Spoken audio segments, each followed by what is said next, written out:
France Davis was born on a farm outside of Goff, Georgia. Humble beginnings indeed. I grew up on a farm. My father was a dirt farmer.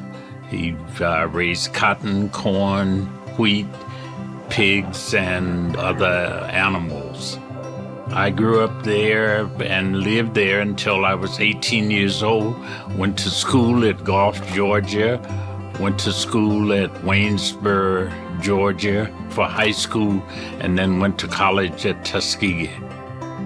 Later on, I was living in Fort Lauderdale, Florida, and there began to search for my place in life and heard very clearly a voice say, "Go preach." And I became a minister of the gospel. It went into activism, and I joined Martin Luther King Jr. and marched with Martin Luther King from Selma to Montgomery, for example. After serving in the U.S. Air Force, the good Reverend moved to Utah in 1972 to teach communications and ethnic studies at the U. Reverend Davis's unwavering commitment as an educator, minister, and activist left a lasting imprint on the university and the broader community, shaping academic discourse and enriching the state's cultural fabric.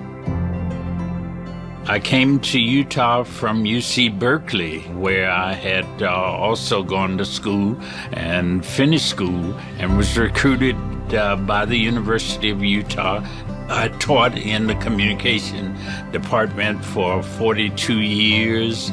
I also taught classes in African American history. My students were eager to learn about it. I always had more students than I could handle, and so I turned away as many as I took for my classes. I met him in the fall of 1973. And I think beginning by 1974 or 75, he was the newly appointed pastor of the Calvary Missionary Baptist Church.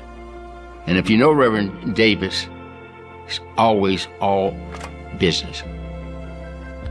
He has great sense of humor, but he's always all business. And I respect that. I suppose the one thing that I've enjoyed the most at the University of Utah, it's been the acceptance. Being one of those people that the University of Utah considered well-versed, and I stayed 42 years. It was very important that we build bridges, that we find ways of getting across cultural, ethnic, and religious lines so that we could work together. And I thought about doing those kinds of bridge building activities.